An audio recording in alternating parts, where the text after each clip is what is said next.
नमस्कार दोस्तों, राधे राधे। कैसे हैं आप सभी लोग। उम्मीद है कि आप सभी लोग अच्छे होंगे, स्वस्थ होंगे और अपने अपने घरों में अपने कामों में बहुत ज़्यादा व्यस्त होंगे। तो दोस्तों, आपने मेरा पिछला ब्लॉग देखा था कि मैं ननंद के यहाँ गई हुई थी और वहाँ से आने के बाद रात का कोई भी क्लिप हम लोगों ने नहीं बनाई थी, क्योंकि रात बहुत ज़्यादा हो चुकी थी। रात कुछ ज़्यादा नहीं हुई थी, 7:30 पौने 8 बजे के लगभग हम लोग आ गए थे। पर दिन छोटे होने की वजह से ना अंधेरा बहुत जल्दी हो जाता है। और आप लोगों से मैं बताती भी जा रही थी कि घर इस समय बहुत ज़्यादा फैला हुआ है, कहीं तिल रखी है, कहीं कचरिया रखी है, कहीं कुछ पड़ा हुआ है। तो सुबह सुबह मैंने सोचा चलो आज ये सारा सामान जमा देते हैं, व्यवस्थित रख देते हैं, क्योंकि कहीं कुछ कुछ रखा रहता ना तो अच्छा नहीं लगता है। तो सबसे पहले ये कचरिया मैंने भर दी है इस कोठी में, और इसमें मैं लगा रही थी प्लास्टिक सीट यानी पन्नी लगा रही थी, पर वो उसमें नहीं आ रही है क्योंकि फट जाएगी अगर मैं उसको लगाऊंगी। इसके चारों कॉर्नर के में फंस के प्लास्टिक जो है पन्नी जो फट जाएगी, तो वो मैं नहीं लगाऊंगी। अब कोई कपड़ा इस पर ढक देंगे। और ये थोड़ी सी जो तिल है, ये ऊपर जो तिल निकलती है ना उसका था, मतलब वो वाली तिल थी, तो उसका कचड़ा मैंने साफ़ कर दिया। और नीचे जो तिल थी साफ़ वाली वो मैंने रख ली है। ये किसी प्रकार का फ्राई राई करने के लिए ठीक रहेगा। और जीरा मेथी जो मैंने भून के रखे थे वो मैंने जल्दबाजी में ऐसे ही कागज़ वगैरह में रख दिया था। तो ये सारा सामान धीरे धीरे किसी डिब्बे में अच्छी तरह से व्यवस्थित करके रख देंगे, क्योंकि ये अस्त व्यस्त पड़ा हुआ है ना, तो बिल्कुल भी अच्छा नहीं लग रहा है। और ऐसे ढूंढने में ना टाइम भी लग जाता है, और ऐसे ट्रांसपेरेंट डिब्बों में रख लो तो थोड़ी सी सहूलियत होती है सामान को जल्दी से निकालने की। तो चलिए, यहाँ पर ये सारा काम तो हमारा लगा ही है। और ठंड भी बहुत जोरों शोरों वाली पड़ रही है हमारे यहाँ, बहुत ज़्यादा हाड़ा गलाने वाली ठंड है। और ठंड के साथ साथ फ्रेंड्स, अब कोरोना भी वापस आ गया है, तो प्लीज़ सभी लोग अपना अपना ध्यान रखिए। और ध्यान क्या रखेंगे भाई, कहाँ तक नहीं आएंगे जाएंगे, कब तक अपन घर के अंदर घुसे रहेंगे। तो कोरोना की लहर फिर से आ चुकी है। और सन 2019 में जब कोरोना आया था तब भी दिसंबर के महीने से ही कोरोना आया था, और इस बार भी एंट्री जो हुई है उसकी दिसंबर से ही हुई है। तो सब लोग अपना अपना विशेष ध्यान रखेंगे। और चलिए, यहाँ ये मैंने तिल भर दी, और तिल थोड़ी सी गीली है तो मैंने इसको यहाँ रख दिया है। अभी फिर हाल जब मेरी धान सूख जाएगी तो दोबारा से फिर सुखाएंगे। और वैसे भी मैं आप लोग देखते होंगे कि मैं कोई भी चीज़ जो साल भर रखने वाली होती ना उसको साल में 2 से 3 बार तो सुखाती ही हूँ। और अभी तो ये हल्की धूप दिखाई है मैंने, जब बिजौरी बन जाएंगे उसके बाद जब मार्च अप्रैल में बहुत तेज़ वाली धूप होती ना तब वो धूप दिखाएंगे। और ये देखिए, इस कमरे का हाल देख सकते हैं आप लोग, वही मैं आप लोग को दिखा रही थी। भैया कमरा देखो कि सिर्फ मैंने 2 दिन का यहाँ साफ़ सफाई नहीं की है। साफ़ सफाई यानी ऐसी वाली कि व्यवस्थित जमाया नहीं, क्योंकि मैं लग गई थी बड़ी के काम में। और बताया ही है कि बड़ी के काम में तो 2 दिन पूरा लग जाता है, जिसकी वजह से मैं अंदर का कोई काम नहीं कर पा रही थी। तो देखिए, यहाँ घर का हाल जो है इस तरह का। और आप 2 दिन नहीं काम करें हैं ना, उसमें ये स्थिति है कि सफाई नहीं की है, उसमें ये स्थिति है। और जिस दिन आप पूरा हफ्ते भर घर की सफाई नहीं करेंगे तो घूरा बाहर नहीं लगेगा, घर के अंदर ही लग जाएगा। क्योंकि बाकी लोगों को कुछ करना ही नहीं है, वैसे में ही सो जाना, वैसे में लेट जाना है। तो चलिए, सबसे पहले तो इस कमरे की सफाई कर लेते हैं। बाकी के कमरे तो मेरे साफ़ सुथरे डले हुए हैं। लिपाई पुताई करना है पर अभी नहीं करेंगे, थोड़ा सा ठंड कम होगी उसके बाद ही लिपाई पुताई का काम होगा, क्योंकि ठंड बहुत ज़्यादा है। और ऐसा कोई काम भी नहीं करना है जिससे हमें खुद परेशानी होने लगे। तो काम थोड़ी थोड़ी ही करेंगे पर आराम से करेंगे। और यहाँ पर जाला लग चुका है। और ये उड़द की दाल रखी हुई थी, आपने देखा ही था पिछले ब्लॉग में कि मैंने इसी से उड़द की दाल डाली थी। तो वो दाल भी मैं किसी डिब्बे में व्यवस्थित करके रख दूंगी। और मैं खाकर देख रही थी कि ये सूखी है या गीली। तो उड़द की दाल सूखी है, अभी सुखाने की ज़रूरत नहीं है, बाद में सुखा लेंगे जब काफ़ी तेज़ धूप वगैरह होने लगेगी। और यहाँ पर सफाई करते करते लगभग लग गया था मुझे आधा घंटा, क्योंकि बहुत ही ज़्यादा फैला हुआ था। तो सारा सामान व्यवस्थित रख दिया और कमरा बिल्कुल लिपाई लायक हो गया। धूल देखिए कितनी ज़्यादा उड़ रही है। तो जैसे मैंने बताया है कि अभी हम लिपाई नहीं करेंगे, लिपाई थोड़ा सा ठंड कम हो उसके बाद ही करेंगे। वैसे ठंड तो अभी 14 जनवरी तक तो किसी हाल में कम नहीं होने वाली है। तो 14 जनवरी तक तो नहीं रुक सकते हैं, किसी एक दिन अभी बीच में यहाँ की लिपाई कर लेंगे। और यहाँ की सफाई करने के बाद कमरा इतना साफ़ सुथरा दिखने लगा था ना कि लग रहा था कि हाँ चलो ठीक ठाक हो गया, पर शाम तक इसकी वही स्थिति होना है। और ये रूम हीटर भी यहीं रखा हुआ है, पता नहीं कितनी चीज़ें लगती हैं, रूम हीटर भी और कुर्सी भी, तो पता नहीं क्या क्या चीज़ यूज़ हो रही हैं, हमें तो कुछ समझ में नहीं आ रहा है। और उसके बाद अंदर की रूम की पूरी झाड़ू वगैरह क्लीनिंग सब हो चुकी थी। और मैं आ गई थी यहाँ पर कपड़े उठाने के लिए, क्योंकि कपड़े भी पूरे फैले हुए थे। ये एक दिन पहले मैंने डाल रखे थे, तो ये सारे कपड़े उठा लेंगे और इनकी कर देंगे घड़ी। हमारे यहाँ घड़ी करना ही कहते हैं, आप लोग तह लगाना बोलते हैं, हम लोग घड़ी, तो वही भाषा हमारे मुंह पे आ जाती है। तो फटाफट से इनकी भी तह लगा कर रख देते हैं, क्योंकि बहुत मैंने बताया ही था कि घर बहुत ज़्यादा फैला है और आंगन भी बहुत फैला हुआ, तो सब पूरा व्यवस्थित करने में थोड़ा सा समय तो लगता ही है।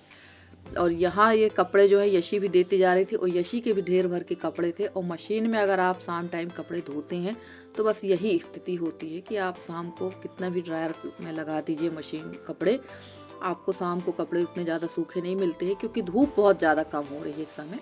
धूप तो मुश्किल से 4 बजे तक रहती, 4 बजे के बाद धूप खत्म ही हो जाती। और ठंड की जो स्थिति है ना, वो तो बहुत भयानक वाली स्थिति है हमारे यहाँ।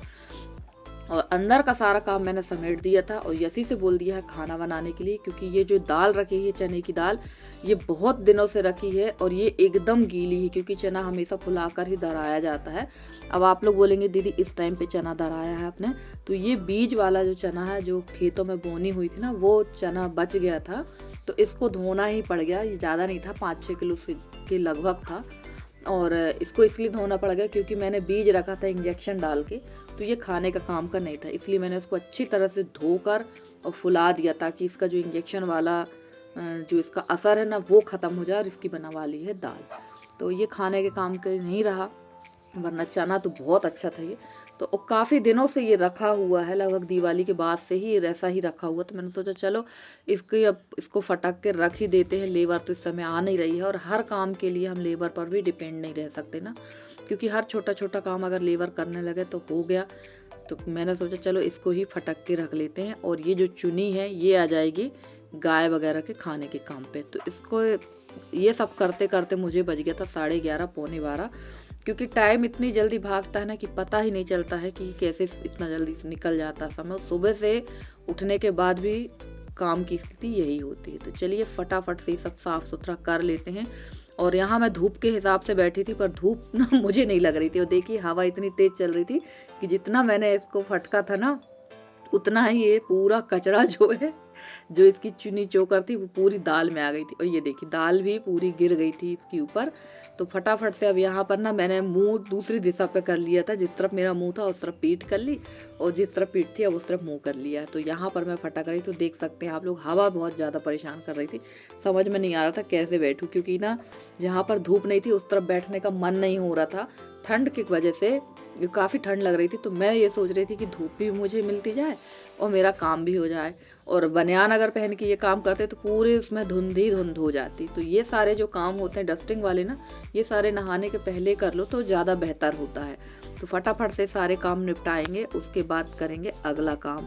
और काम जो है गांव देहातों में इसी तरह के काम लगे रहते हैं, बिल्कुल भी यहाँ काम की कमी नहीं होती है। और जिनके घर में अगर थोड़ी बहुत खेती बाड़ी है तो उनके यहाँ तो ऐसा ही काम चलता रहता है। कहीं धान आ जाएगी, फिर गेहूँ के टाइम पे गेहूँ आ जाएगा, चना आ जाएगा। तो ये हम लोगों के जो काम है ये 12 महीने वाले काम है। सभी जो गांव देहात में हैं उन लोग इस चीज़ को समझ सकते हैं। हाँ, जिनके यहाँ 1 से 2 लोग हेल्पिंग हैंड है तो उनके यहाँ ये चीज़ें पता नहीं चलती हैं। पहले मुझे भी ये सारे काम करना नहीं पड़ता था, क्योंकि मेरी सासू माँ थी तो वो बहुत हेल्प करा देती थी पहले, जब वो काफ़ी यंग एज थी तब। उसके बाद से तो फिर मैंने ही शुरू कर दिया था ये सारा काम करना, क्योंकि धीरे धीरे आदमी की उम्र भी ढलती है, और उनके जाने के बाद तो पूरी ही जवाबदारी मेरे ऊपर आ गई, हर छोटे काम की, बड़े काम की। तो चलिए यहाँ पर दाल मैंने फटक के रख दी थी, अब उसको सुखाएंगे नहीं, क्योंकि धूप लगभग 12 बज गया था, धूप में क्या सुखाते, दूसरे दिन ही इसको सुखा के आएंगे। और मैं आ गई थी यहाँ पर, खाना यशी ने बना लिया था, और यहाँ पर साफ़ कर लिए थे सबसे पहले ये गैस काउंटर, क्योंकि बहुत ज़्यादा गंदा था और गैस भी बहुत गंदी थी।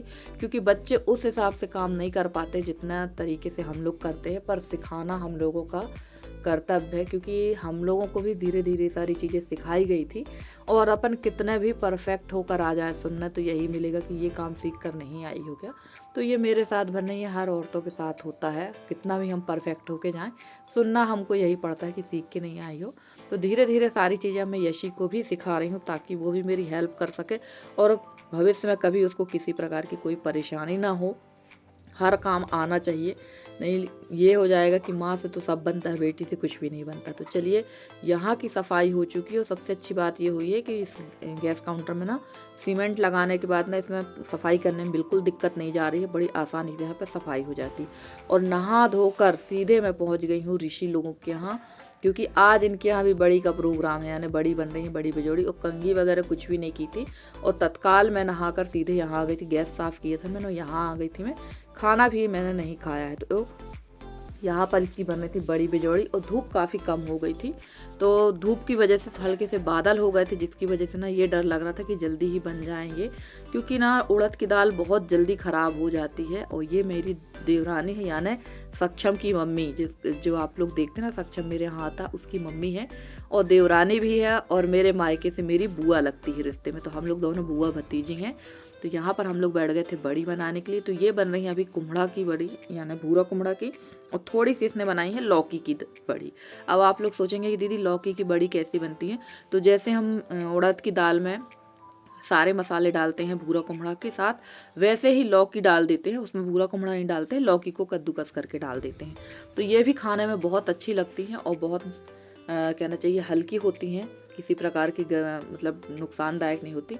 और काफ़ी सारी सिस्टरों ने कमेंट किया कि आप लोग इतनी सारी बड़ी क्यों बनाते। तो हमारे यहाँ ना ये जो कुम्हड़ा की बड़ी होती हैं, ये सबसे ज़्यादा सर्दियों में खाने के काम में आती है। जब अगर आपको सर्दी जुकाम बुखार हो जाए या सर्दी जुकाम हो जाए तो इसका रसा बना के खाते हैं। और हमारे तरफ जब किसी की डिलीवरी होती है, किसी लेडीज़ की डिलीवरी होती है, तब भी ये विशेष रूप से दी जाती है। और देखिए यहाँ पर ना बड़ी तो बन गई थी और भैया यानी देवर को मैंने बुला लिया था कि आप इस छीटा ऊपर रख दो, तो वो रख रहे थे यहाँ ऊपर। और इसके बाद हम लोग बनाएंगे बिजोरी। तो एक सिस्टर जी ने पूछा था मुझसे कि बिजोरी क्या होती है, हमने आज तक नहीं देखी। तो चलिए थोड़ा सा मैं आपको दिखाती हूँ, फिर जब मैं बनाऊंगी तो मैं आपको प्रॉपर अच्छे तरीके से बता दूंगी कि किस तरह से बिजोरी बनाई जाती है। और ये देखिए उड़द की दाल में ही यहाँ पर तिल मिला दी गई है और इसमें मिला दिया जाएगा अदरक, मिर्ची जो हम लोगों ने पीस के रखा था, जीरा, मेथी और नमक। और तिल की मात्रा इतनी दाल की मात्रा थोड़ी सी कम होती है, तिल की मात्रा ज़्यादा होती है। क्योंकि अगर आप दाल की मात्रा ज़्यादा कर देंगे और तिल की मात्रा कम रहेगी ना, तो बिजोड़ी जो है एकदम कड़ी सख्त बन जाती है, वो टूटती नहीं है। और इसमें डाला जाता है कुम्हड़ा का पानी, और अगर थोड़ा बहुत कुम्हड़ा मिल जाए, भूरा कुम्हड़ा की कढ़ाई, तो वो डाल दी जाती। पर कढ़ाई तो थी नहीं, तो कुम्हड़ा का पानी डालते, क्योंकि कुम्हड़ा का पानी ऑलरेडी सोडा का काम करता है। ये तो मैंने कई बार बताया और सभी को पता भी होगा। तो ये देखो, ये यहाँ पर खड़ी होकर क्या खा रही थी, ये मोबाइल चला रही थी शायद, और हम लोग लग गए थे अपने काम पे। तो इनकी तो बड़ी और बिजोड़ी दोनों कंप्लीट हो चुकी हैं, मेरी अभी बिजोड़ी बाकी हैं। और ये सब काम करते करते हम लोगों को बज गया था 3 और भूख लग गई थी बहुत तेज़ी की। तो चलिए यहाँ इन लोग ये बनाएंगी। मैं इसके बाद थोड़ी ही मैंने बनवाई थी, 15-20 बिजोड़ी, और मैं आ गई थी खाना खाने, क्योंकि भूख बहुत ज़्यादा तेज़ी से लग गई थी मुझे। और सुबह से ऐसे ही काम हम लोगों के लगातार चलते रहते हैं। और फ्रेंड्स, आप लोगों को मेरे वीडियो कैसे लगते हैं? अगर आप लोगों को मेरे वीडियो पसंद आते हैं तो प्लीज़ मेरी वीडियो को लाइक करें, चैनल पर नए हैं तो चैनल को सब्सक्राइब करके अपना सहयोग और स्नेह मेरे साथ बनाए रखें। और फ्रेंड्स, वहाँ से आने के बाद थोड़ा सा मैंने खाना खाया था और मैं धूप सेकने लगी थी। और ये जो क्लिप है ये रात की है, सभी लोग खाना खा चुके थे और खाना खाने के बाद सिर्फ इतना चावल ही बचा था।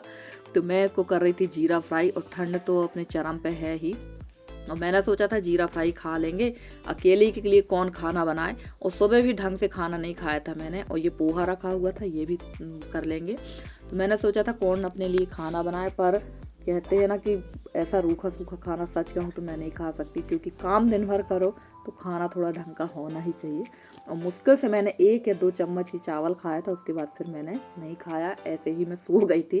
तो भूख भी दूसरे दिन मुझे बहुत तेज़ी की लगी थी। देखिएगा चावल भी ज़्यादा था, क्योंकि मैंने कई बार बताया कि मैं ज़्यादा चावल नहीं खा पाती हूँ रात के समय पे। मैं चावल कम खाने की कोशिश करती हूँ, खासकर रात कर, क्योंकि रात का जो चावल होता है वो डाइजेस्ट होने में काफ़ी टाइम लेता है। तो इस वजह से मैं नहीं खाती हूँ। ये देखिए मैंने यहाँ पर ये सब अलग कर दिया था, और बस इसके बाद मैंने कुछ भी नहीं खाया और फिर मैं सो गई थी। और फ्रेंड्स, आज का वीडियो आप लोग को कैसा लगा ज़रूर बताइएगा कमेंट करके। अगर आज का वीडियो अच्छा लगा तो प्लीज़ एक लाइक कर दीजिएगा। मिलते हैं आपसे अगली वीडियो में, तब तक के लिए बाय बाय।